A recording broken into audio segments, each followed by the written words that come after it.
Delhi NCR के लोगों की जुबान पर जब भी मूर्थल के पराठों का नाम आता है तो दिमाग में सबसे पहले जो नाम आता है वो है अमरीक सुखदेव। यहाँ 24 घंटे सातों दिन हजारों की भीड़ उमड़ती है।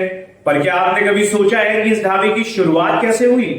कौन है अमरीक और सुखदेव जिनका नाम इस आइकॉनिक ढाबे से जुड़ा है?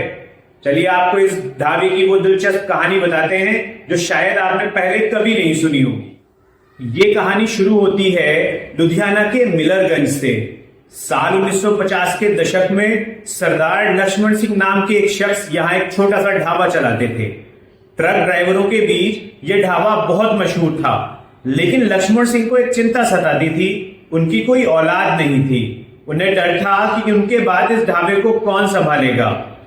तब उन्होंने अपनी दो बहनों के बेटों प्रकाश सिंह और लाल सिंह को गोद ले लिया, लेकिन कुछ ही दिनों में दोनों भाइयों में अनबन हो गई। रूट डिसूजा प्रभु की किताब इंडियाज मोस्ट लेजेंडरी रेस्टोरेंट के मुताबिक इस झगड़े के बाद लक्ष्मण सिंह ने प्रकाश के लिए अलग जगह ढाबा खोलने का फैसला किया और यहीं से शुरू हुई मूर्थल के अमरीक सुखदेव की असली कहानी। कुछ ट्रक ड्राइवरों ने प्रकाश सिंह को सलाह दी कि दिल्ली के बाहर खाने की कोई अच्छी जगह नहीं है, मूर्थल में ढाबा खोलो, यहां से गुजरने वाला हर ट्रक रुकेगा। साल 1956 में प्रकाश सिंह मूर्थल पहुंचे, जो उस वक्त पंजाब का ही हिस्सा था। ये वो वक्त था जब जीटी रोड पर सफर करने वाले ट्रकों के लिए अमरीक सुखदेव एक घर जैसा ठिकाना बनने वाला था। शुरुआत छोटी सी जगह से हुई। प्रकाश और उनकी पत्नी ढाबे के ऊपर रहते थे। नीचे दाल रोटी और 3 तरह के पराठे, आलू प्याज और मिक्स पराठे बनते थे। धीरे धीरे ये ढाबा ट्रक वालों की पसंद बन गया, लेकिन मकान मालिक ने किराया बढ़ा दिया तो प्रकाश ने नई जगह तलाशी। इस बार उन्होंने ट्रकों की पार्किंग का भी इंतजाम किया। यही नहीं, 1967 और 1970 में उनके 2 बेटे अमरीक और सुखदेव का जन्म हुआ, जिन्होंने आगे चलकर इस ढाबे को देश भर में मशहूर बनाया। 1982 में एक नया संकट उनका इंतजार कर रहा था। एशियन गेम्स के चलते NH1 को चौड़ा किया जा रहा था। ढाबे की सामने की पार्किंग को जब्त कर लिया गया। प्रकाश सिंह को तीसरी बार जगह बदलनी पड़ी।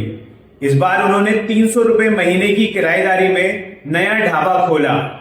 यही आज के मशहूर अमरीक सुखदेव की नींव पड़ी। साल 1985 तक इस ढाबे का कोई नाम नहीं था। प्रकाश सिंह कहते थे नाम तो ऊपर वाले का होता है, लेकिन बेटों की जिद के आगे उन्हें झुकना पड़ा। दोनों बेटों के नाम को मिलाकर रखा गया अमरीक सुखदेव, और ये नाम आज भारत के हर हाईवे पर गूंजता है। 1995 में प्रकाश सिंह ने इस जगह को खरीद लिया और अगले 5 सालों में यहां एक भव्य ढाबा बनके तैयार हुआ।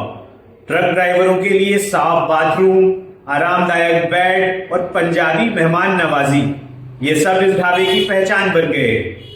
आज भी यहाँ के पराठे उसी शिद्दत से और उतने ही लाजवाब बनते हैं जैसे 1956 में बनते। तो दोस्तों, ये थी अमरीक सुखदेव ढाबे की कहानी, जो एक लड़ाई से शुरू हुई, ट्रक ड्राइवरों की मदद से आगे बढ़ी और आज करोड़ों लोगों के दिलों पर राज करती है।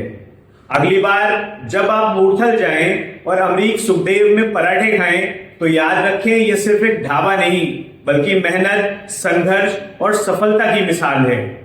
क्या आपने कभी यहाँ के पराठे खाए हैं? अगर हाँ, तो हमें कमेंट में जरूर बताइए कि वो आपको कैसे लगे और उनकी मेहमान नवाजी आपको कैसी लगी। और अगर आपको ये वीडियो पसंद आया हो तो लाइक, शेयर और सब्सक्राइब जरूर करें। मिलते हैं अगली वीडियो में, तब तक के लिए जय हिंद, जय भारत।